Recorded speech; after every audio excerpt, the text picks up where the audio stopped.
fill in the blank. If I was rich, I'd never be broke, hungry, dirty. What is happening? Man, I was very excited to do this podcast. That answer just went so many different directions. No, see, not get into that. Well, let's get into it. It's people that say never going broke again that go broke the fastest. Facts.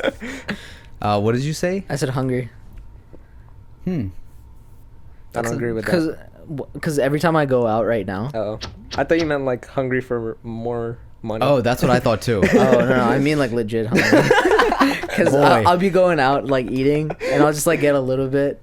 I'll be like, You guys took it very literally. I meant you like mean? like what you wouldn't do. Yeah, then the hungry that you guys interpreted. Like I said if I was rich, I'd never be dirty, because I noticed that Like dirty money? no, Oh. like Clean. like people that once they get, I guess it might be a time thing too, but like some rich people, even like people that live around here, some of my rich friends growing up, like they had some of the dirtiest houses. It was disgusting. Oh, okay. You couldn't like So you took it literally too then. no, but no, it's like a different meaning still. Let's Well, go. yeah, it's literal. We caught him. Ladies No. and gentlemen, we got it. No, but like you guys are saying, like using the money, you would never be like broke, right? Because you're Yeah, but having you would money. be using the money not to be like. No, but that's not. But that's not true. Like You would be can hiring have maids. money. I know, but that's the point. You can have money and still, like, you're obviously not broke anymore. Obviously, you can afford food. You can afford to clean, but some rich people are still very dirty. Does anybody else relate to this, or it's just me? It's just you. I mean, I know what you're saying. It's nasty. Like but some rich people are I really think- gross. I think it's like a personal basis. yeah, that's not a rich. But poor like, thing. I see what you're saying. Like, they could afford to buy somebody to clean the house. Like, it's not Their that hard. cars. Like some people will be, even on YouTube and stuff, sometimes you see people with like, oh, they have this really nice car or whatever, and it's like so nasty in there. There's like junk in there, like old stuff. Yeah. It's just, and I know people that are like that aren't, you know, rich or whatever. So you're right. It is like, if you're that way, you'll always be that way. Like I always grew up watching, like my mom, she's like a clean freak, my dad is, and like that was just kind of something that I gravitate towards. Like I always like washing my hands. I like, you know, everything is supposed to be clean. I like things where they are and all that. So if I was rich, I don't think that would change, you Yeah. know. But for somebody who is already kind of like a pig, once they get rich, then also you like lose stuff in that. Yeah. Anyways, who cares? All right. Thank you guys for tuning into an episode of Strange Flavors. My name is Shimmer. For us, and special guest star once again, TikTok star Dower. who doesn't talk a minute in the podcast. I was listening. But yeah, this is brought to you by Alif Theory. You can find us on all social media, Instagram, Twitter, Facebook. And you can listen to this podcast everywhere you listen to podcasts, Apple Podcasts, Spotify, SoundCloud. And if you want to see this on the video, YouTube. And if you want to send in your awesome questions, music, or little cool stories, or you just want to talk to us, strangeflavorspodcast@gmail.com. Or Shimmer's DMs if you want to talk. What if Sure. you put a podcast on Pornhub? Okay. All right, we don't have Amber this week. She is in Hawaii. She is training hard. learning Honestly, how to do flips. I'm a little jealous. She seems like she's having way too much fun. She's in Hawaii, dude. Why would like? She's living her What best did you life. 'cause expect her she's to just be like, doing there? You know, like miss us a little bit, but like it looks like No, she does miss us. She said that she's raving about us over there. I don't know. It looks like Yeah. her back is completely fine. She's been throwing it back every day. She said tell the pod cuties I said hi. Yeah, So the pod cuties, I think she means us. true. So we're cute. We're cute. And I think she's gonna we'll say come hi back, and then like she's gonna be like, "Damn, I had the best time there, and now I'm here with these guys." Dower's already like super fit. Well, you know what it We is when you chalk- go to a new setting of friends, Yeah. and like something sticks, like that thing, they enjoy so much more than like people that already know you. Let me tell you what I mean. Like if I go to a new environment, right, and I decide like, okay, let me try this joke out, Yeah, right, yeah. and then immediately it sticks. I become that guy who made that joke. Yeah. And then they just want more of that. And I'm like, oh, like I'm popular. Yeah. Right? So Amber has this thing going right now where she's like that, like, you know, she's being herself. Yeah. But they love that. They love that. And she's like, oh, it's working. You know what I mean? Yeah. Like, that's definitely And then what's she going comes on. back, tries it on us. What are you doing? What are you doing? Michael Bay. I'm getting a text about this right about now. Amber has heard it. She's gonna be like, Frost, you don't know me. Yeah, you don't know me. Hi, Amber. But yeah, we welcome you a speedy recovery here, coming back. Or just have fun. Yeah. Yeah. I have a funny story. So, recently, every month I'll take on like a handful of clients and just space them out throughout the month, for like, design work, marketing, whatever it might be, photo, video. And I never take on rappers because It's the worst. it's the worst. Usually the main thing is they usually can't afford, Yeah. like, because I'm not going to take on a client that, It's low budget. is low budget and like that I can easily just do something else for. And Yeah. and it's a lot easier because their requirements are also like, yo, I want like flames at this I point. want 20 girls, bro. Like, it's like, Right? So it's not worth it. Yeah. But someone hit me up and they were like, hey, like I have this artist, I want to do a music video, whatever. I was like, okay. And I just sent them like a contract, a quote and everything that I generally do. And usually I don't hear back. But I heard back, they were like, sounds good, looks good, everything looks good. They didn't even try to like negotiate or anything. I was like, okay, that's fine. So I was like, okay, let's do this. And they were like, we're going to get an Airbnb and, we're going to shoot the video there. They weren't telling me anything about the video. They were just like, you're just going to come in direct. I was like, okay, like no planning, that's fine. And I thought like, okay, this is going to be like, they're getting some crazy big house with like a pool and like there's going to be all this type of stuff there. They got like a normal Airbnb, like like a townhouse. It Bed was and like breakfast. It was like just, generic furniture. It said like live, laugh, love, And I'm like, okay, like are you guys bringing something here? Like is this it? And they're like, yeah, we got it for the video. I was like, okay, like what do you want to do with this place? And they're like, I don't know, like we got a car outside. And they rented like a camo Jeep, but it was like nighttime. I was like, okay, how do you expect to like shoot this? We should do this during the day. They're like, you don't have lights? I was like, no, I brought lights, but like we can't be driving it and do that because they wanted to drive it. I was like, okay. So then they lay out like all this like weed and like random stuff like all over the table, and I was like, okay, I get what the vibe is now. They're gonna have like this house. I don't know why they in needed front the of Airbnb. live, laugh, love. There's like weed, lean. Yeah, there's also like a no smoking sign in the Airbnb. And so I was like, okay, that's what they want. You could have literally done this anywhere. It didn't have to be in this Airbnb, but that's what they wanted. Honestly, it would have been better in like a trap house or something. Like, yeah, not in a nice Airbnb. You could have like that's what you got. You could have gotten way better places. Like I could have helped with that. I would have wanted to shoot something better because like, what am I supposed to do with this? So then Shoot that at my house. we eventually like just made it work and put stuff around, and like I told this guy to like get on a table, and we try to make it like more fun and kind of bizarre, and they were like down for everything. And then like at the end of it, like there's this kid, he comes up, he's like, hey, like let me walk you out by the time I'm about to leave. And I was like, okay. And he was like, yo, like I'm Lebanese. And I was like, okay, cool. And he was like, if you could just take out all the parts of like me like swinging the bottle, because I'm my family's like Muslim and stuff, and it doesn't really look good. I was like, in my head I'm like, bro, that was you the whole video. You were going crazy. Like, why did you do that? And he's drinking and stuff, and like I was like, you didn't want that in the video? Like, you were going ham. But then I was like, okay, yeah, like I'll try to cut it out. I know what his role is. He's like trying to fit in. He's trying to be cool. And he didn't want to tell his friends that he doesn't want to be like, that guy to cut himself out. I guess so. But then afterwards, like they, I made them the video and all, they love it. But they were like, hey, like we want to take that guy out. And I was like, he's in every shot. They were like, maybe you can like draw cartoons over it. Maybe you can like, I was like, I mean, yeah, you want me to do that? It's going to take me like, 10 plus hours if you can afford it. And they're still like, yeah, sounds good. I'm like, and right now I'm like, bro, I really don't want to do this. Yeah. But I guess I have to. And this kid, he was like, they're all like, I guess in their 20s, like upper 20s. He's like 18 years old. And now I'm like, should I talk to him? Like, is he okay? Is he in a wrong situation? Did he like, you know, is this not a good situation for him? But Yeah. I don't know. It was a bizarre. I don't know if I'm gonna continue That's doing funny. this. I want to talk about what's it called? Did you guys hear about Jeff Bezos? He bought like the most expensive house in LA, Oh yeah, like, or the most expensive house like in the U.S. ever like paid for. yeah. So he spent $165 million for like the richest, best house in And I heard that like, LA. what was the comparison? It was like if you earned $60,000 a year, and you spent like $75 Yeah. on a house, that's what it's like for Jeff Bezos. Yeah, that's how Oh, much. I remember that Like, fact. that's how much percentage of his net worth it was in that house. So like if there was like anything more chump expensive, change. he would have gotten that. Like, Yeah, and the thing is, like, I think he just did it to flex. Like, oh, you don't.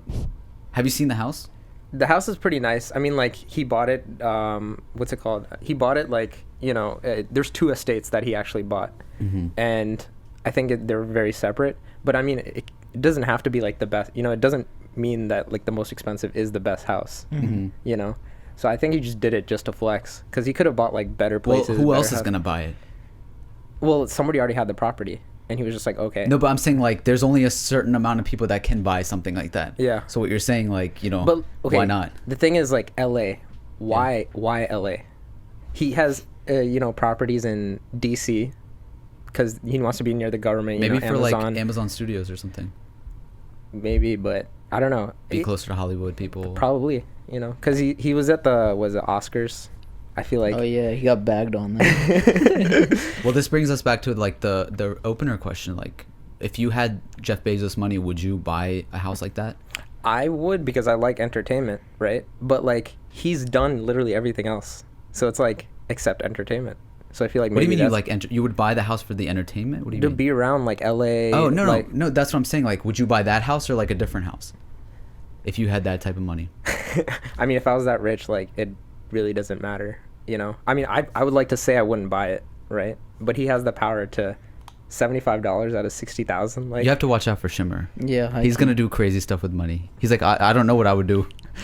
Those are always the time. no, but like $60 out of $75 out But of it's 60,000. but it's still that much money. Yeah. It doesn't take away from the fact that it's still that much money. Yeah, but like, you can still do a lot more with the other money, right? Yeah, you're like, right. you can make that comparison right now. Why'd you buy this MacBook? Oh, well, you know, that's, you know. Well, I need it. He doesn't need that house. There's a We don't know big that. difference. We don't know that, so. Hey man, to each their own. But that's crazy. Screw Jeff Bezos if you're watching this. That's why this Wait. podcast isn't on Amazon Prime. Screw you. He did pledge $10 billion to sustain the earth or something. Oh, to like environmental causes, which That's- How about he awesome. turns that money and puts it back into his own company and actually like treats his employees right? Let's do that. Okay, that's a Yeah. good point. That's a good point. I didn't know where you he's were also, going with that, but he's that was a also good point. saving the earth, so I don't know. But You're gonna pick and choose your battles. or- but you know, like, pledging, I don't know if that means like he's just donating. I think he's like setting up like a whole new business, you know, to like, I feel like he's gonna gain some personal thing from this. So Yeah, well, I mean, He's like probably gonna get companies- tax cuts from it and stuff. Oh yeah. Well, he doesn't pay taxes, so. Oh, yeah, true.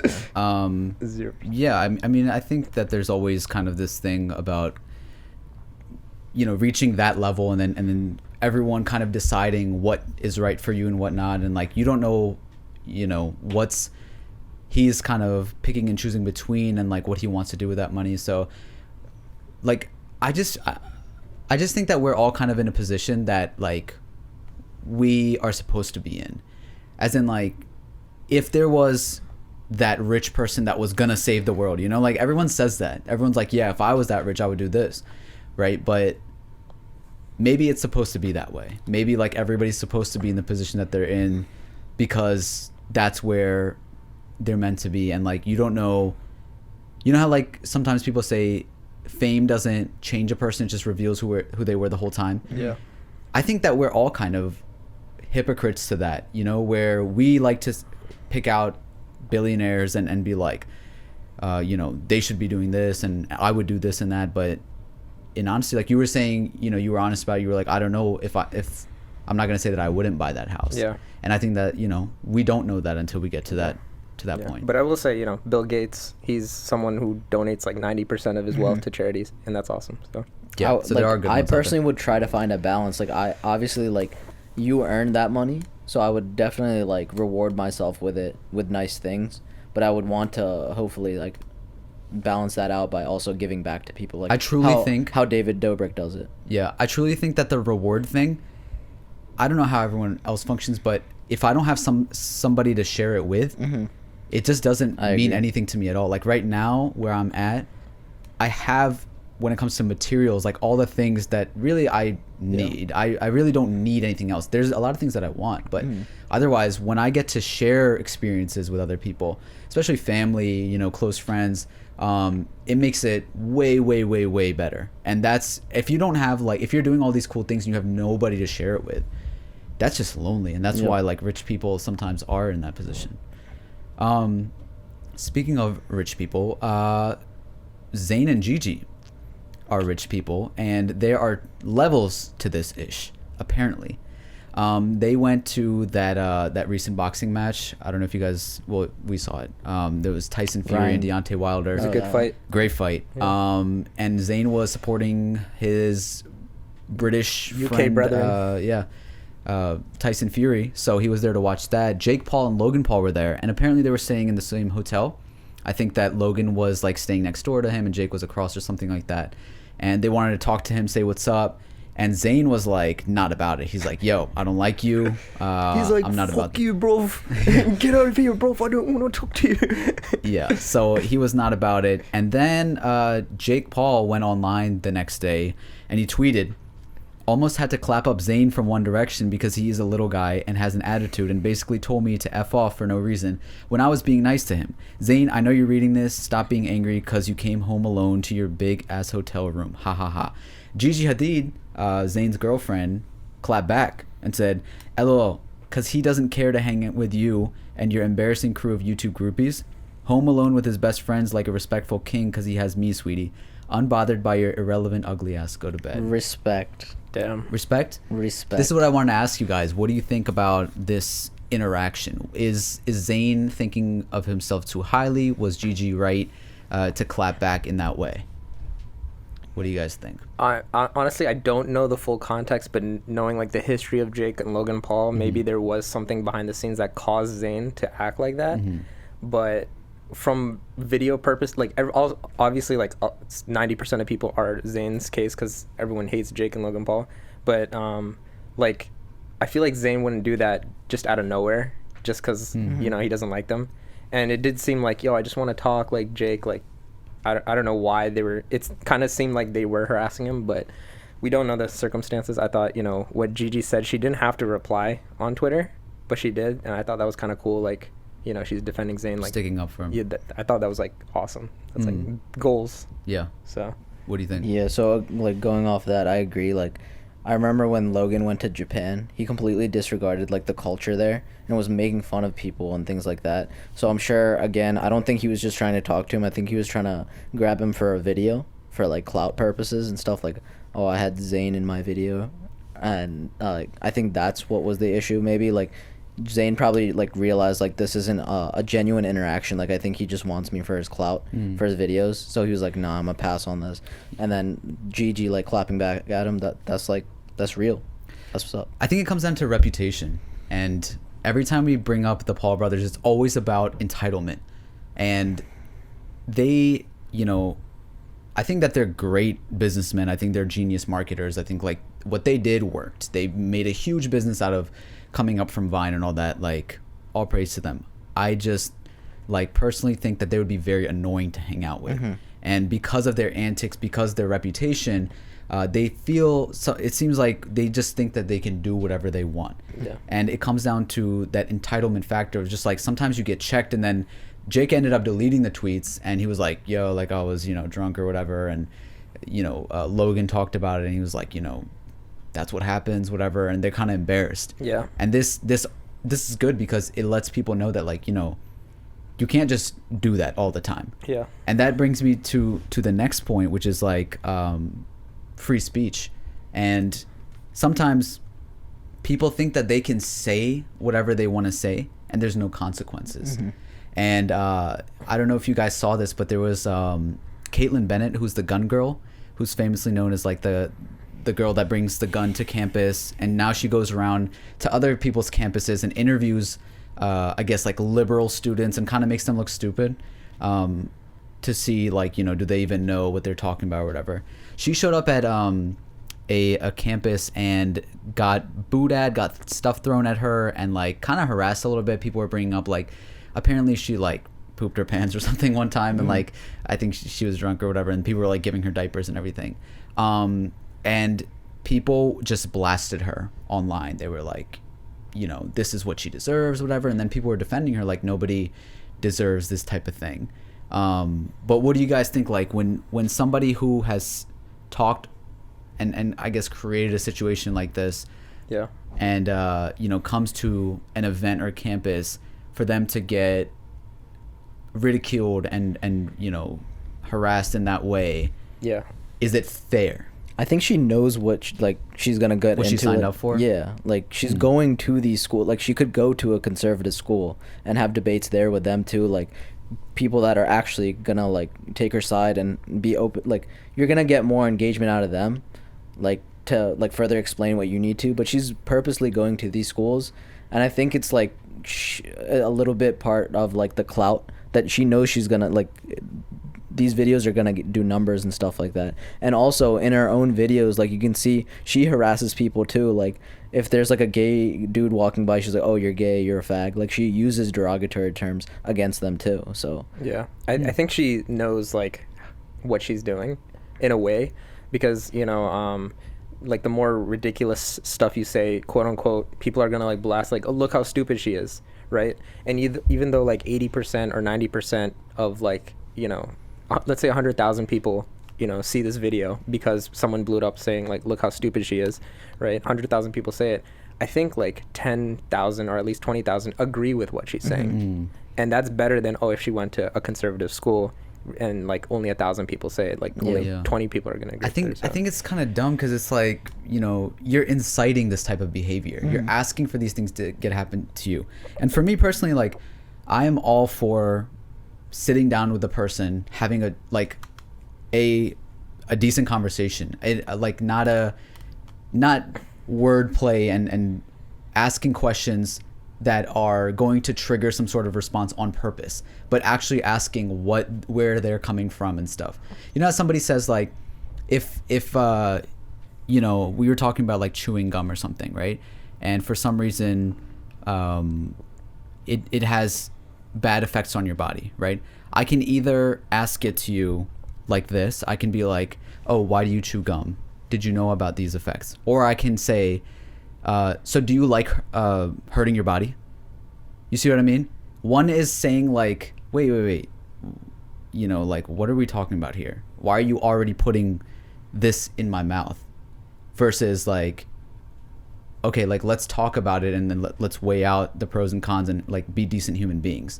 Because there was like somebody at my campus that came up, and they were you know, conservative, and they were vouching for Trump while there was those protests going on against him, and they kicked him out of the campus. They were like, we don't want this energy here, and a cop had to like escort him out. And that at the time, it seemed like he just wanted to have a conversation, and people weren't allowing that. This is a different case where it's just like, you're coming here purposely to trigger a response. And so I can say all I want, that I would love to have a conversation with you, but because of the consequences of things that you have spoken to existence, I can't promise that someone might not punch you in the mouth. Yeah. And that's what happens a lot of times. Yeah. Even people like Charlemagne the God, who like, he goes on radio and says whatever he wants. I think he's gotten a lot better with it now, but he's gotten attacked and followed before because of things that he said. Yeah. So when it comes to free speech, it's just like, yeah, you can say whatever you want, but nobody's going to promise you that like things might not happen to you. Yeah. I mean, like, if she was using the power to like, you know, kind of incite good outcome, I would support it, right? Like, oh, these are issues that should be talked about. Like, I understand, you know, and that's awesome. But I think what she's doing is dividing us even more. yeah, Right. Like, and I think that's going against what, you know, she's trying to do, quote unquote. I think she's trying to get her side much stronger and try the other side to even get stronger too. But I don't know. I just Isn't that what a lot of liberal people do as well? Where What? they are purposely like oh yeah, getting a response from conservatives, and that's where, you know, you never get a match. Yeah. And I think people that like are really great at that, Joe Rogan is awesome at that because he actually will both sides. try to understand where both sides are coming from. Yeah. You know, someone like Andrew Yang, who dropped out, he was open to going on conservative podcasts and shows and things like that, and like, you know, actually having a discussion Yeah. from both sides and being like, you know, and agreeing to disagree. That's what that truly means, but respecting one another and each other's values. It's Yeah. the environment that you choose to have it in. Like, she's actively choosing to like go get in a truck with like her little group and go into these like areas that are majority liberal. So you know what you're going into. Like, Yeah. it is what it is. On that note, let's bring some positivity, some vibrance, and some shine onto the podcast. We have an awesome stranger with us today. He's an artist who has used heartbreak in his life to channel vulnerability into his music. According to him, he has a vision to shed a little light and a lot more love to his hometown with his colorful raps. Everyone, please welcome EMAN the Heartbreak.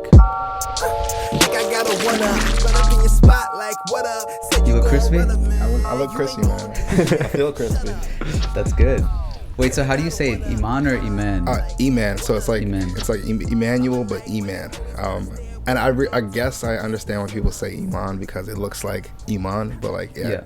I used to have a hyphen, but then I was Well, like, there are people also named Iman. for so sure, that's exactly. fine. It makes sense. Like, but it's one of those things I'll have to do where like Wale was like, they keep saying Wale, my name Wale.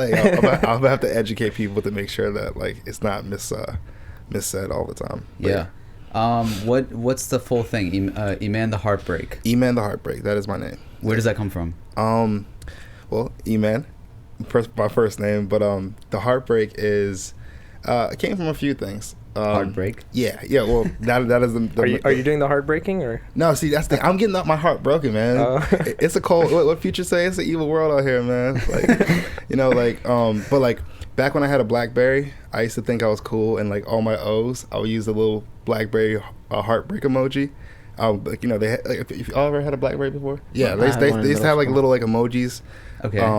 And I would like put my bio like loser and put the broken heart emoji with the O instead. It was just some stupid stuff. And Attention craving. yeah, sir. No. No, but it was just like that was like my vibe. I was always going for like the like, you know, The sad boy. Yeah, the recluse, the cool, you know what I'm saying? But what really like what made it my name was I was working on my first mixtape in 2013, which doesn't exist anymore, so don't look for it because it's awful. But You took it down. well, it's still somewhere, but you shouldn't look for it because it's awful. But yeah, so I was a big fan of what was called Rap Genius at the time, and I was making my profile so I could upload my lyrics and whatnot. And E-Man was taken. I was like, dang, who took my name? How am I gonna have a Rap Genius profile now?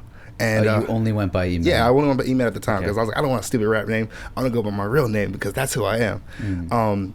And then I thought, like, what could I use as a replacement? And I kept thinking about, you know, the fact that I would always use heartbreak emojis. So I was like, all right, E-Man the Heartbreak. And since then, it just kind of. Why do you think you resonate with that vibe?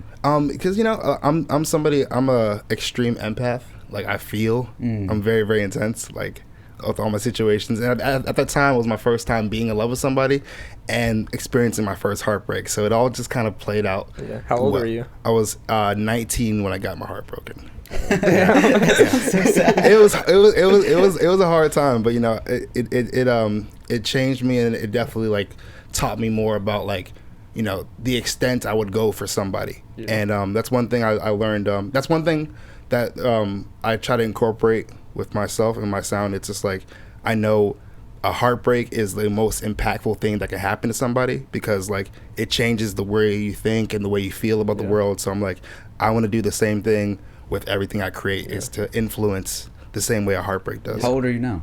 I'm 26. Old, man. So since being 19, how many times have you experienced that, do you think? Whew. Well, what day is it? Girls are mean, man. So now, Well, I would Like, say. what are you gonna do when you lock down with somebody who's Yes, you know? I mean, hey, I'm not against changing my name. You know what I'm saying? Then don't change your name. It's a good name. EMAN the Heartthrob. That's Heartthrob? That's what my photographer calls me. He's like, "Oh, EMAN the Heartthrob." Boom, see, I knew it. What's it called? I'm definitely going to, I mean, we'll see what happens with that. But like, as far as being heartbroken, like I've had 2 major situations where like it was like really, really in depth.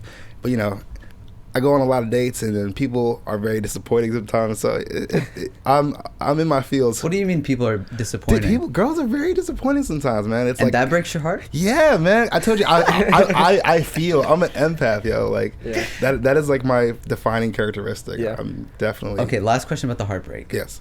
What's your tip to people about bouncing back from a heartbreak? What are the sort of protocols you go through when it's like, all right, this is happening again, let me get back on track? Word. It's really, really like remembering that like you can't lose anything that was never yours, and that's like what really gets me through the day. It's like if I do my part as a partner and I put my best foot forward and it doesn't work, what else can I do? I'm not somebody to be outside of your window throwing rocks like, give me a chance. No, it's like acknowledging that you have a value to bring to people, and anybody that doesn't see that or doesn't want that, it's nothing you can do about it, and you should really just invest in the things that you can control and allow love to find you. Yeah. So that's where I'm at. I'm just like, I know who I am. I know I'm absolutely worth waiting for, and I'm just like, hey, it is what it is. I'm not gonna miss out on anything that was never mine. Bars. When did you start? Bars. When did you first start making music, and since that period, when you got your first heartbreak, like, did it change your music for the better? I feel like I've always, I guess my first like song was in high school when I was like 15. I think that was my first song, but like at that point I really hadn't made much music. But I feel like the majority of my music hasn't made since my first heartbreak, and like that's influenced everything. So yeah. So it's generally like sad? It's not sad. It's just like it's very, very vulnerable. Like I think people confuse like being sad and being open and honest. Like, this is how I feel. Remember those in like middle school where they would have those charts like, how do you feel today? I'm very much that chart. I'm like, this is how I feel. I'm not ashamed of it, so I'm gonna just put it out there. Whether it's like I'm upset right now, I'm angry right now, I'm kind of in between. Like that's the vibe I'm always going for, is being very, very upfront without feeling like I have to like pretend like I'm not feeling like this right now. I just can't do that. Do you think that's kind of like a coping mechanism for you too? Because some people like internalize their emotions, but you're vocalizing it. So yeah, because it's like I can't be afraid of it if I say it out loud. It's like if you like, the best way to fight a fear is literally by walking towards it. And like when I see myself just being so like upfront, it's like tricking myself into thinking that I'm not afraid of it. I'm just like, hey, it is what it is. And then that fear just shrinks so small, because it's like you can't affect me if I'm going towards you directly. So yeah, I mean, it's definitely a coping mechanism, and it's what's made me just be at peace, knowing that like I can experience emotions in real time without having to pretend like I'm not going through them. So you have a Nigerian background, right? Yeah, my mom and my dad are both from Nigeria. Have you ever been there? When I was 6, and my relatives will message me like, why don't you come visit? I'm like, are y'all paying that $3,000 plane ticket? I don't think so. Do you think that at all has an influence in your music, or your, like, how cultural are you? I try to like I'm big on like heritage and like representing where you come from, because your roots are your roots. I definitely haven't made any Afro pop or Afrobeat type music before, but I'm definitely like always doing my best to incorporate what I feel like is authentic, because I never want to feel like I have to do anything because at that point it's not real. It's sure. Like I'm doing it because it's pandering to people, versus like, oh, this is what I'm feeling at this moment, and this is the subject matter I want to talk about at this moment. So yeah, anything that's me and that's authentic will influence my music. I'm never just like, oh, I'm Nigerian, so let me make a Nigerian song. That's a good point. I think like a lot of people, you know, being second, third generation immigrants, especially now, it's like they actually don't know a lot about, you know, where they come from or whatever. Why would and you? that's not their experience. Yeah. But you have like that sort of privilege that against other people, that's like, if they wanted to, they could do that. You know what I mean? What do you mean they could? Like if somebody who is born and raised like a white person in America, like that's kind of like all they know, right? Versus somebody who is now figuring out like, oh yeah, I have this heritage, and then they start exploring it, and then they find out like, oh, I actually come from this, and then they learn more about it. Then it's like they can like get away with being able to try those things, whereas right. you know that sort of like white American will be like, you know, what are you doing? That's not, that doesn't belong to you or something. For You know sure, what I mean? for sure. I mean, and like I said, I don't take it for granted. I'm glad, like, you know what I'm saying, especially like growing up with a bunch of black people, it's like I'm glad I know like where my parents are from, because it's like at the very least you know that you have something somewhere. And human beings, I feel like all we ever really wanted was community, people that understand us and share common experiences with us. That's why people love heritage so much, because it's like, this is what I have and nobody can take that away from me. So yeah, no, I don't take it for granted at all, and I'm grateful my parents, like, you know, gave me a Nigerian as middle name, and like, you know, like I was raised in the culture enough to You said know. a middle name? Yeah, like my name is long as hell. Can you say it? You ready for it? Yeah. All right. Emmanuel Chukwuemeka Udagu Turanaka Jr. That's awesome. dope. Yeah, it's Oh, so you're junior. So Yeah, that's your dad's name too. Yeah, he's pretty lazy. Like, let me just give him my name. Call it a day. That's so cool. So are your parents pretty cultural? What's the family dynamic like My mom in a Nigerian household? So like, you know, just on some personal stuff. My dad passed away when I was like one. Oh, so okay. but like he was definitely the like staple Nigerian father. Worked crazy hours.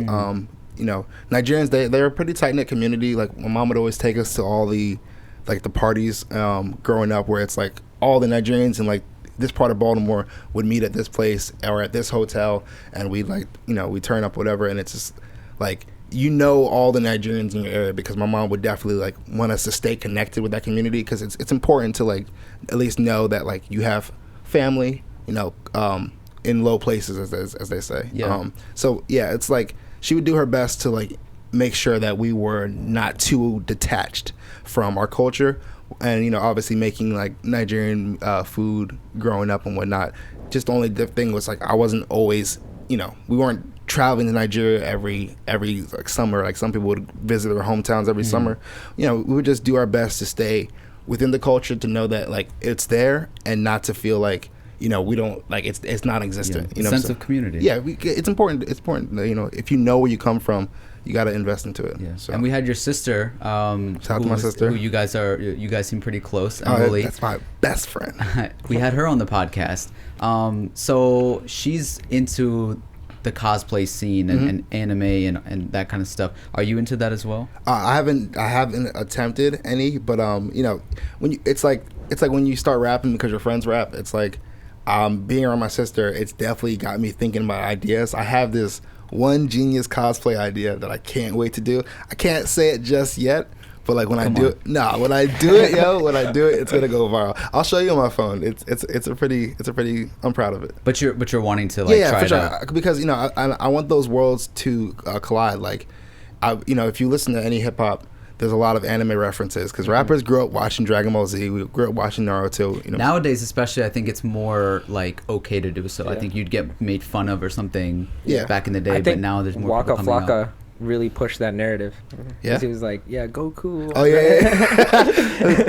Dragon Balls, bitch, call me Goku. Yeah. Classic. And Jaden too.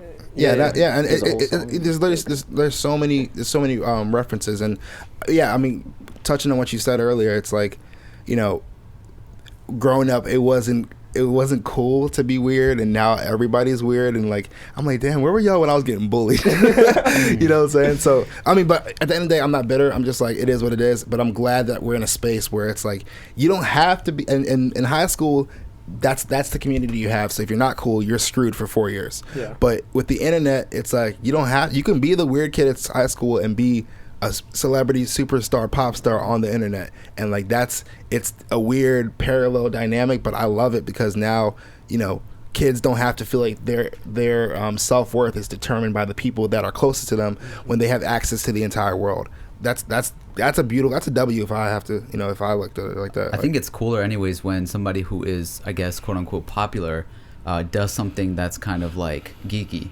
I think Kanye West is a great example of that. When Kanye comes out with things that are kind of like, oh, that's weird, but people are relating to it, and they're like, oh, he grew up in, you know, he didn't have that same sort of like gangster upbringing that hip hop, I guess, initially was kind of known for. Right. And especially for African Americans, it was like this eye opener that was like, oh, we don't only have to be categorized in this lane.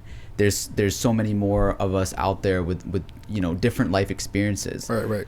So what are some of the things that like you hold very dearly and that are important to you, besides the emotional aspect in your music, whether it be like, you know, some of those references to your upbringing of those cartoons and video games or whatever, or anything else? Like things that I would talk about in my music. Sure. Or that you're into in general that like. Oh, okay. Like things I'm just into. Like I said, I'm big into animation. I love, like, if you look at my like page, every single cover art was an idea from my head that like I can't draw for shit. You know what I'm saying? But I commission people to make things that, like, you know, bring them to life, because I have so many ideas in my head that I want to like see play out.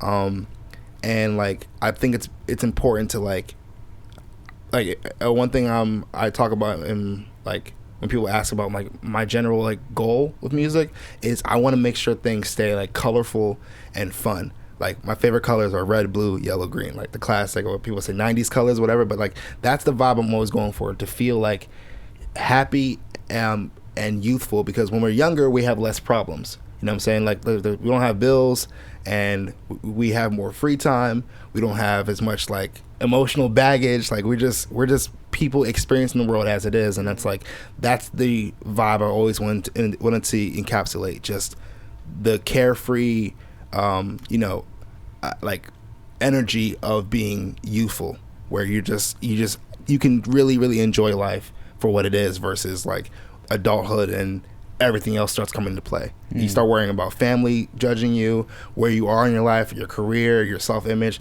everything that would make you like feel bad about yourself.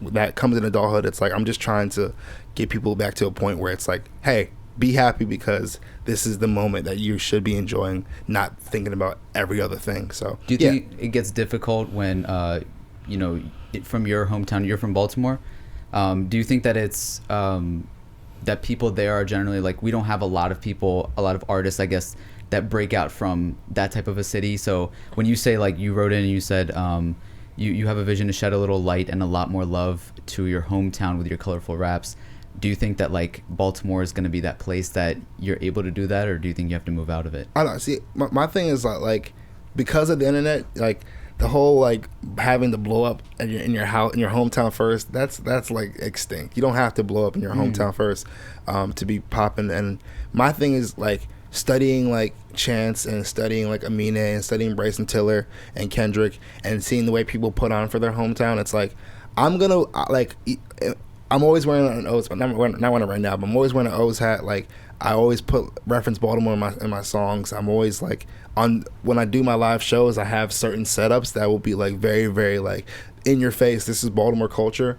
And my thing is that the people will always gravitate towards dope stuff, and nothing will make somebody prouder to see something dope and then to see a place that they're from being promoted. It's like, wow, oh, we made it. We're in the big time now. So it's like, my thing is like, Baltimore is a city like any other city. There's people that like great art.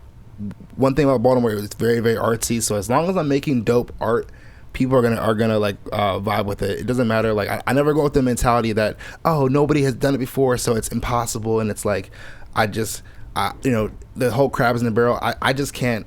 I can't sit there and be like complacent and think that like because it hasn't happened before, it's impossible. Like I'm a firm believer, especially with just the things people tell me on a daily basis. It's like I'm definitely going to be the guy to make sure like we get our just due, because it's like, you know, every city deserves like a hometown hero. You know what I'm saying? Do you think that like we have a specific sound. Like other cities sometimes, like there's a very distinct sort of like Toronto sound. I feel like For sure. there's a few places that have that kind of sound. Do you think that Baltimore has a sound, and do you think that like if there's not, you could help shape that? Or There's definitely like I'd be ignorant to like not acknowledge club music, how it's influenced like people don't realize a lot of like Jersey club was influenced by Baltimore club music, and then Jersey club influenced other club music, and it's like that was definitely like our origin where we started. Like it was definitely like just dancing, and there's also a certain trap sound that's from Baltimore, but like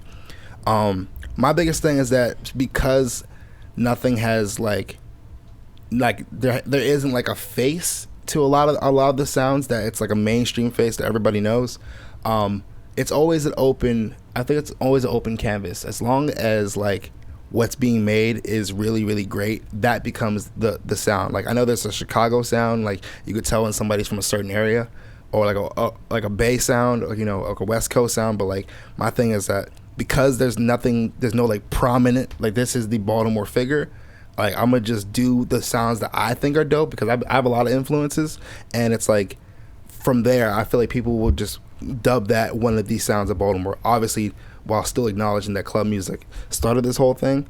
I'm definitely going to incorporate that into a lot of the songs too, because it's like I like to dance, I like to make sure people are having fun, but I'm always going to be authentic, and as long as I'm authentic and representing Baltimore, I feel like that becomes the Baltimore sound. Yeah.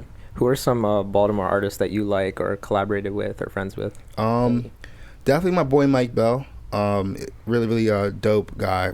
I think one of the best writers I've ever met. Like he writes really fast and like always has crazy lyrics. And King Los, I personally think King Los is the best rapper of all time. You know what I'm saying? He may not be like the most popular superstar, but as far as like, he's your favorite? Well, not even my favorite. It's as far as like quality and like genius of lyrics, I think he's better than like Kendrick and a lot of other dudes. Like he's insane when it comes to like writing and rapping. Like, but yeah, like there's definitely a lot of dope artists. Like I said, I listen to whatever crosses my ears. I'm never just like, because like my one thing is that because of my natural recluse, I guess, energy, I don't really go to like a lot of the like Baltimore events. Not because I'm against anybody, just because I just like doing things from my bedroom and then calling it a day. So but yeah, I'm always open to like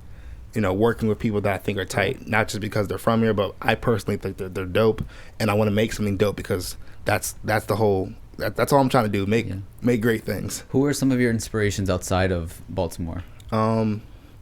Definitely, I can name you my top 10 favorite rappers. Yeah, if that's who your inspirations are, they sure. are. They literally are. Okay. All right. Let me see if I'm from memory. Are you gonna do it in order? Not no particular order. Okay. So actually, let me pull my. Okay, but the top 3 have to be in an order. In order? That's not fair. That's not. He's got it saved on his phone. Yeah, I got it, bro. I take my inspiration seriously. Watch it be a complete twist, like Lady Annabelle. I would hate that. All right. So yeah, these are people that I don't think are the best, but I think these are my personal favorites. Some of them are arguably the best, but sure, they're your inspiration. Exactly. Left Eye from TLC. I think she is one of the coldest flows ever. Rest in peace. MF Doom, Lupe Fiasco, Drake, Andre 3000, Eminem, Chance the Rapper, Earl Sweatshirt, fucking GOAT, Joey Badass, and Tyler the Creator. I think all those guys all those people, because Left Eye's a woman, are just people. When I listen to, if I see featuring, I click. You know what I'm saying? Like I always listen to their verses because I feel like they have the presence of like, this is a rap verse, and like I can't wait to see how they made this canvas into their own. So, and that's the presence I want to feel when people see featuring EMAN THE HEARTBREAK. It's like, I'm stopping what I'm doing and I'm clicking this because I know it's going to be quality. And that's what I go for. It's like in a industry of like oversaturation, quality is what I'm always like looking for. And those 10 people always fire. Yeah, for the most part, it seems like there's almost like a little sound there with, for sure. From what you're describing, and like that's cool that half of them are kind of like the bedroom kind of like music makers. Yeah. So for sure. The best thing is like I definitely put my influences upfront. Like I'm not like ashamed to be like, oh, I listen to people and I study their lyrics. You know, I listen to their songs and start working on my songs. Like those are like some of the best writers to me and some of the best just like great talents. And I'm inspired by talent and then fame. You know what I'm saying? Because people can be famous and not be talented, and that's not special to me. That's everybody. Yeah, it's like yeah, like that's the age we live in. Social media is everybody's taste of celebrity. Like you could have a small microcosm and feel famous, and then walk down the street like, who the hell is this you guy? could take a selfie with Justin Timberlake and then be known as the selfie kid forever. Right, and it's you like could wear a backpack and be known as the backpack kid. Yeah, yeah. And everybody's handles are these things that they did one time, yeah, which made them famous, and that becomes like meme and now culture. they're a brand. Yeah. It's crazy. And shout out to them because like, they can make money, and I'm happy for anybody that can monetize themselves. They But should. For me, I'm like, I'm always like, Jay-Z had this great quote. He was like, do I want to be the trend or do I want to be Ralph Lauren? It's like the thing that lasts. You know what I'm saying? Like, Jay-Z, he was just speaking like drop gems. I'm like, I'm writing all this down, bro. Yeah. He's like, yeah, I know it's a throwaway, but I'm writing that down. I noticed you didn't have Wale on there. DMV, Nigerian, man. a long name like you. I love Wale. He's definitely in my top 20. He's like, hold on, let me pull out the top 20. He's definitely he's in my top 20. Like when I was making that list, I just know for a fact that like what made like hearing Drake made me like, oh wow, I could rap about emotions and stuff, and it's not weird. I'm like, okay, and like every time I feel insecure, I put on Drake like in high school, and that was like enough for me to start rapping, like taking it seriously. And then hearing Chance like, oh wow, this style is nothing I've ever heard before. This is insane. I want to get this good. And then hearing Andre, and then hearing Eminem, it's just like people that made me want to start rapping. That's why they're my favorites. You know what I'm saying? For sure. When you wrote in, you said your only goal is to make sure rap remains fun, but most importantly, cool. Yeah. And you're doing a reintroduction to all the elements a rapper should embody. What does that mean? Yeah. Elements that a rapper should embody. Should embody. I'm a firm believer, because if you notice that like a lot of rappers, they'll go into interviews and be like, don't call me a rapper. I'm not a rapper. I'm more than a rapper. I'm an artist. And I'm just like, dude, I didn't work this hard to like not be considered one or the other. That's like disrespectful to the craft. See, I don't think it's disrespectful. I think it's more in the sense of like the only reason why people would say I'm not a rapper or I don't want to be considered a rapper, because it's becoming uncool when more people do something. What makes something cool is exclusivity and then extreme talent. When something seems like ethereal and really, really incredible, that's what makes it cool, because not everybody can do it. But if anybody can pick up a mic and say they're a rapper and then not be interesting, it's like, man, I don't want to be a rapper anymore. It's anybody. It seems like anybody can do it. So my thing with that specific phrase is that, like, I take a lot of like inspiration from like Fresh Prince when it comes to my aesthetic, and it's like when you see a certain style, like you feel like, man, this is dope. This is cool. Like when people dress really cool, it's like you get inspired by it. When people have incredible flows, you get inspired by it. So I'm like, when people see me, I want them to be excited. Like, yo, this is the thing. This is not a thing. This is the thing. This is the energy. I should be excited. Like when I pull up on a show, like people should be super hyped, because like this is somebody that really does something, not just kind of does it, not just like sort of does it, but actually embodies like an energy that makes me feel inspired. Like for me, if a rapper doesn't make you want to rap, he's not that great of a rapper. That's to me personally. I'm like, if it's not dope enough, like if I see Michael Phelps win a gold medal swimming, it makes me want to swim. I'm not going to, but it makes me like, damn, that looks so cool. Like the whole idea for me to do dope things is to inspire people to also do dope things. So if it's not inspiring, it's like, what are you really doing? So what you're saying is that the sort of elements that a rapper should embody is things that make you want to do that, make you want to feel like dope. Like when you hear a song like Post Malone, he classifies as a rapper. I think he's like a pop artist, whatever. Yeah. But he doesn't have the same like attributes that a typical, I guess, rapper would. For sure. And I don't know if people necessarily feel like a rapper vibe from him. For sure. I mean, Post Malone is a special case. Like, he's doing his thing, and like at the end of the day, it's like there's an audience for everything. I just know for me personally, it's like I want to see, and I've been inspired by Post, seeing his shows and like seeing like how he like rocks crowds and whatnot. There isn't a like definitive characteristic of what is cool. It's just the it factor. And a lot of people who don't have the it factor are making rap music. So my biggest thing is like promoting things that are organically dope. And it's like, end of the day, Post has a huge fan base, so he's doing something right. So like I can still take inspiration from that. Because it's like it's not a one trait that makes you awesome. It's just like when you're embodying a certain energy of this alpha character, where it's like somebody looks at you like, yo, that is a star. I don't know why, but there's something special about them. That's what I want it to be promoted, and that's why I want to keep the rapper tag, because it's like, to me, rappers were superheroes growing up. You know what I'm saying? Like, these are the people that make me feel like powerful. And it's like, if I don't feel inspired by it, or if I don't feel powerful, it doesn't make me want to, like, you know, I can't invest my time in anything that doesn't make me want to feel more than I am right now. Because who wants to live life feeling like this is all I'll ever be? You know what I'm saying?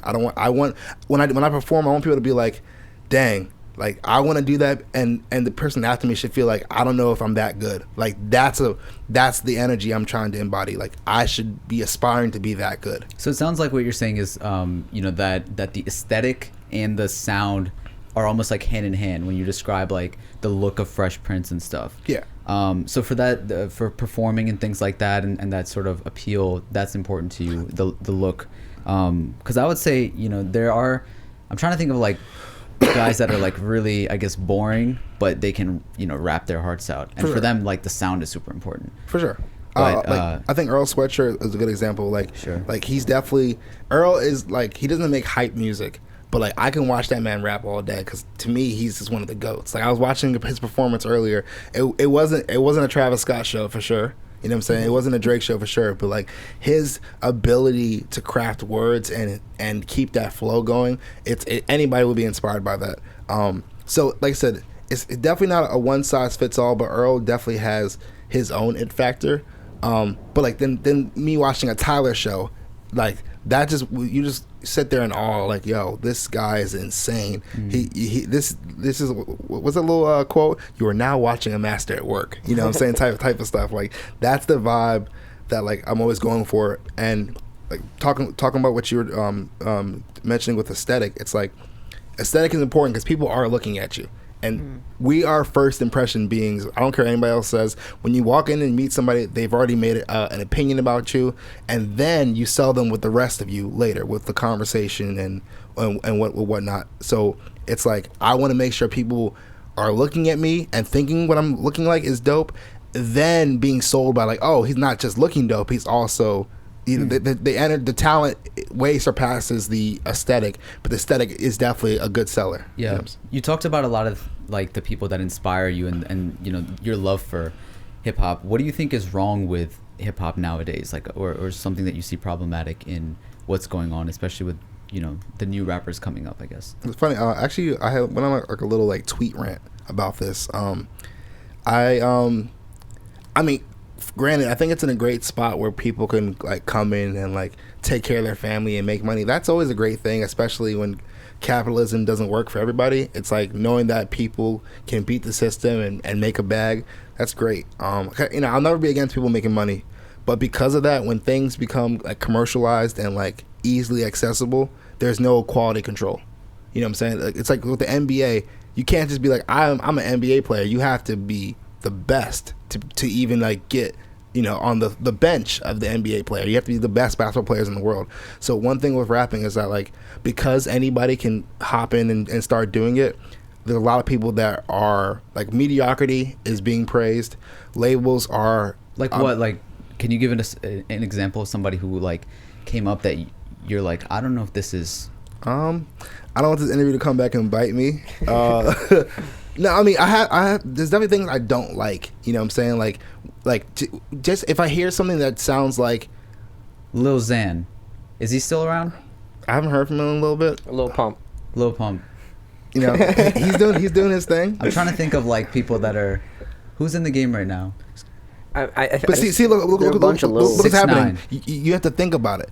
And that's the thing. It's like, I've never wanted to make something that people, like, you wouldn't have to think about, oh, who's Chance the Rapper or who's Drake. Like, those are staples. And my thing is that if you're not making incredible work, it's like, I can't pay attention. I don't listen to everything. I don't care to listen to everything. It's just like, you are making, like, a lot of labels are manufacturing artists. They'll find kids with good voices, get them writers, get them aesthetic, and just pump money into them and like place them in the industry so it looks like they've always been there. And like, anything that becomes commercialized and manufactured, that's going to be an issue, because people are the audience won't always be able to tell like what's real and what's not, because entertainment is all about selling perception. That's what people think they sell, like art. They sell perception. You know what I'm saying? Yeah. And anything that has that like that like energy in it, it's gonna be tainted. So my thing is, I just want to stay away from anything just like that doesn't feel real. That doesn't feel like it's here to like make something that lasts long. I actually think that's kind of fading away. Like, I think that was a phase, you know, even with the drug abuse and all that. You know, praising, you know, the rappers and that are using the drugs and everything. I feel like when I said Lil Xan and Lil Pump and all that, like, that was a while ago, right? Like, now we have like YBN Cordae and like these other guys that like, shout out to YBN. They're bringing, I guess, that what you were talking about, that kind of like, you know, that initial love and coolness of rap and hip hop. Even at first, like, I didn't like, you know, Lil Uzi Vert or 21 Savage. Like, when their freestyles came out, I thought garbage. But I still don't. But now, like, you know, that freestyle aged really well though. That's the thing. It's a really impact. Like, it has crazy amount of views. But like, I love, like, for example, Lil Uzi's style. Like, he has his own unique sort of thing, and I love that he will listen to Paramore and like bring that aesthetic. My point is, like, at first it was trash, you know, and like they passed that. Now everyone wants them back. Everyone wants Lil Uzi Vert to drop an album. Right. When everyone was clowning him at first. 21 Savage had a great song with J. Cole, like, you know, and classic. Did it win a Grammy? It won a Grammy, yeah. Classic record, bro. Yeah, so like he went from, you know, something that was I think he's, you know, blew up in that stage where like mediocre was praised, and then he kind of established himself as like a great artist. So I think quality control is slowly happening, coming back or something. Yeah, I think that's a fair point, especially with like Cordae. Like, I feel like he kind of branded himself as the revival. Like, I feel like that energy of him being like, hey, in a world where people aren't rapping, I'm rapping, and then people really like attach themselves to that, because it's like, it was like a breath of fresh air type of thing, and that's all. That just speaks to the higher, you know, like higher consciousness of people. It's like, I remember there's this one rapper's girlfriend. I won't say the rapper's name, but like, he was more on the trap side, but his girlfriend would always be tweeting acid rap lyrics, because at the end of the day, people like lyrics that stick with you and that help you get through your everyday life. You know what I'm saying? And that was like the punchline in all this. Like, this is a popular rapper,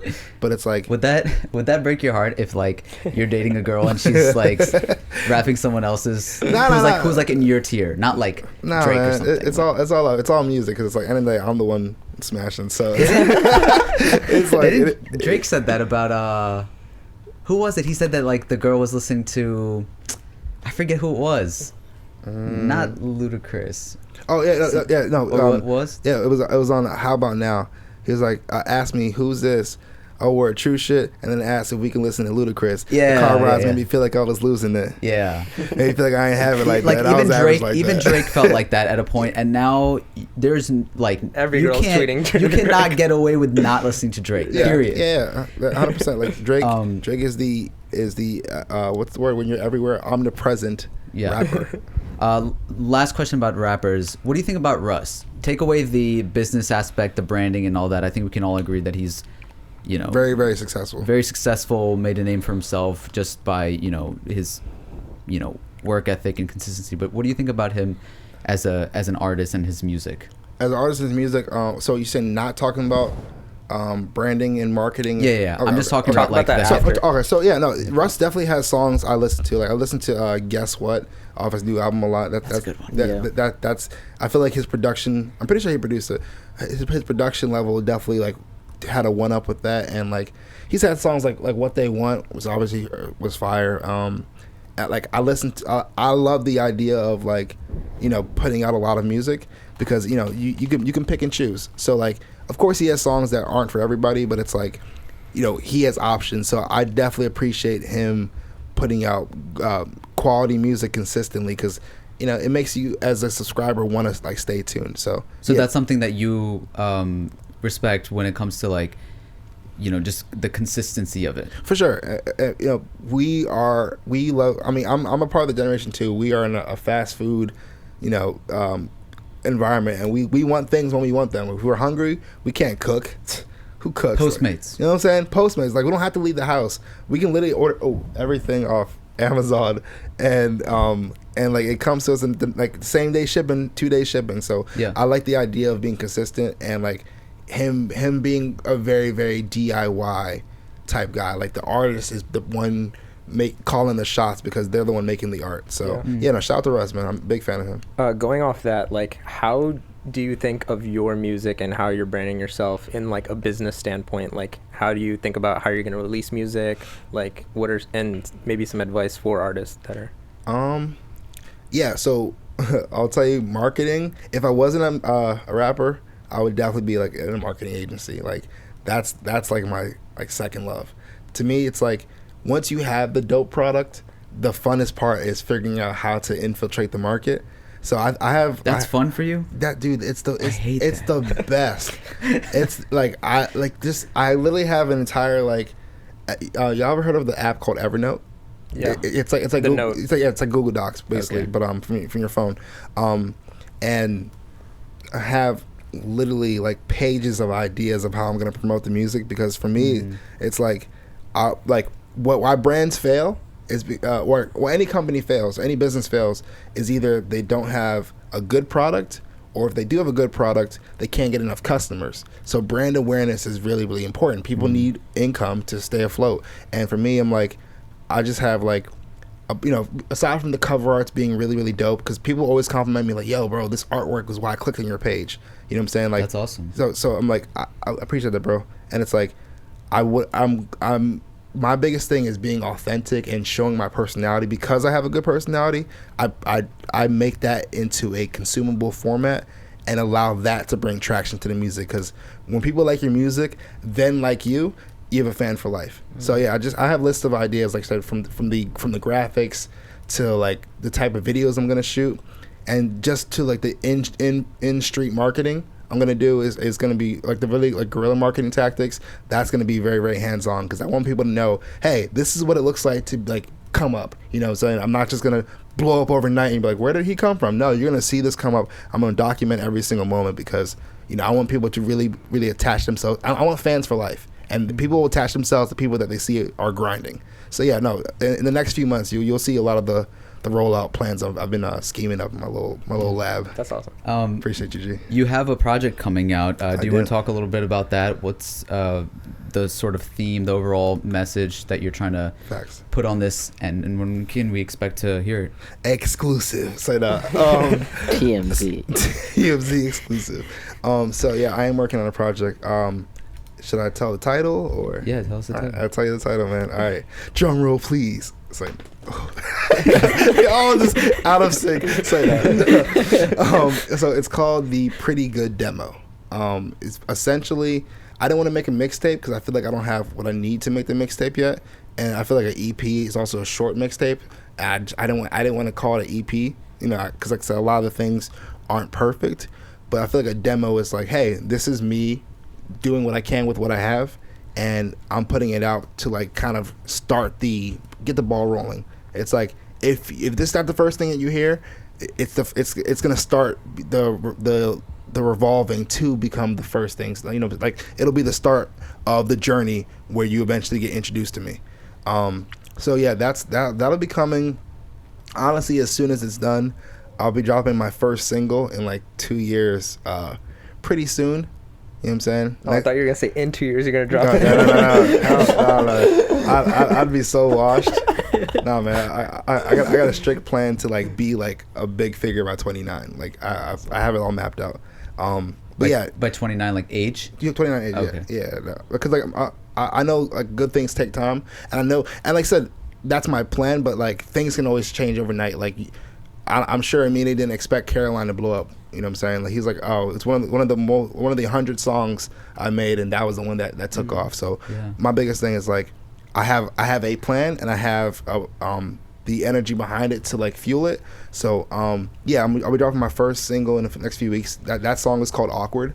I feel like the premise behind that is like, if I had a cartoon, I feel like that would be the title, and this will be the introduction theme song, like, you know, like Fairly Odd Parents. Timmy was an average kid, no one understand. Like that's the vibe of the song. It's like, here's E-Man the Heartbreak, and then here's the rest of my story as the other songs come out. The demo itself deals with like the idea of just not being good enough. I remember I was working on my first mixtape, and this dude walked in, and he was listening in, and I'm thinking this is like my best stuff ever. I'm like, man, I worked so hard in this. He was listening in, and he's like, pretty good. And dude, I was it sounds so stupid, but I was crushed. I'm like, what you mean this is pretty good? I spent hours on these lyrics. This is the best stuff ever. And it just reminded me that like sometimes you'll just not be enough for certain people, and to like, as a creator, just keep creating. What's the album called again? The Pretty Good Demo. The Pretty Good. So isn't that a compliment if you said it's pretty good? No, but see, to me, No, but that's not like great. There's great, then there's good. But it's called the Pretty Good Demo. But the whole thing he's been preaching the whole episode. He wants to leave an impact and like. I don't want to somebody. just be pretty good. So to me, it was me reclaiming the pretty good term that hurt my feelings, because like if you thought you made Mona Lisa and somebody was like, cool drawing. Oh, that's where it came from. Yes. No, somebody called my first mixtape pretty good, and it crushed me. Like I was saying to them like how could, you know what I'm saying? Just like I was like 18 at the time, but I was so like convinced it was the thing. And then that reminded me that like, as a creator, all you can do is create. People are going to have opinions, but for your creations to become art, you have to put it out there to be critiqued. And my demo is more like, hey, this is who I am, do what you want with it. You know what I'm saying? Like, I'm sure people are going to call it pretty good, but I'm not afraid of that like label anymore. It's like, I know it's dope, I know it has something. It may not be the thing, I know it has something. And from that something, I'm gonna become, more. I'm gonna become everything. I'm gonna become that thing. Yeah. So, I was actually thinking about something similar to that, like not that long ago. When people say, when you ask somebody like how something is, and they say not bad, yeah, I hate that. Yeah, it's like, is it good? I hate it so much. It's like, not bad. A lot of things are not bad. And sometimes they're just saying it as a compliment, right? Or they're saying it just like praising, but that wording just sucks. Yeah, it's terrible. Not bad, pretty good. It's all right. Yeah, it's like, you know what I'm saying? Have an opinion. Just say it. Or when people like, my favorite like white people term is like, it's nothing to write home about. I'm like, what? What? Nothing to write home about? It's like, it wasn't bad, but it wasn't amazing. And for me, for somebody that's trying to be amazing, that deserves a slap. Anything that's not the label of amazing, it's like, I don't, it makes you feel inferior, and nobody wants to walk around feeling like you're not good enough. So my whole thing is like, this is the project that lets me know I'm good enough, regardless of how it's received, because I know with the ideas in my head, I know what I'm capable of. Do you think the backlash of naming it pretty good, people are going to say, oh, it's pretty good? Hey, no, 100%. I've every prepared himself. Every possible scenario I'm ready for, because at the end of the day, it's like that one project is the beginning of my discography of 300 plus songs. Yeah. It's 5 songs. You know what I'm saying? Like, I'm nowhere near the rapper I'm gonna be. That's actually smart marketing too, because people are gonna see that and be like, "Oh, it's pretty good." Hey, like, you're gonna get trolls, but that's just gonna get you free clout. Anyway, Bruh, but I'm so ready for it. I'm so ready for it. Well, man, we think you're good enough, and you've been awesome on this podcast. And I love these people. Pretty good. Yeah, you're pretty good. I'm pretty good. You weren't as good as your sister, but Not bad. I'm just kidding. No, you guys are awesome. No, honestly, she's better at everything than I'll ever be, which is fine, because when she's rich, I'll be rich too. So it all works out. Sometimes it's just a vibe, and you guys have a great radiant vibe. I think the Nigerian skin helps, but it's just part of it. We do have one last question we ask at the end of every podcast. And Shamir, if you want to ask that. If you could describe yourself in any flavor, what would it be and why? I would say I'm cookies and cream. You know what I'm saying? I am cookies and cream, because I have all the goodness you need, and then a little bit of crunch. We all like a little crunch, a little crisp, little crisp in there. So yeah, no, I feel like having the smoothness of the cream, and then the excitement of the cookie. It's like, man, the best of both worlds, man. I'm both pretty and good. You feel me? It's having all the elements people need to keep life interesting. Not just smooth, not just rocky. Both mixed in there. Yeah. Cookies and cream. Eman the Heartbreak, aka Lil Crisp. It's been an honor. Thank you for coming here. Thanks for having me, y'all. And for everybody listening, thank you for listening to another episode of Strange Flavors. It's been another week. Another flavor, a little less strange. We'll talk to you next time.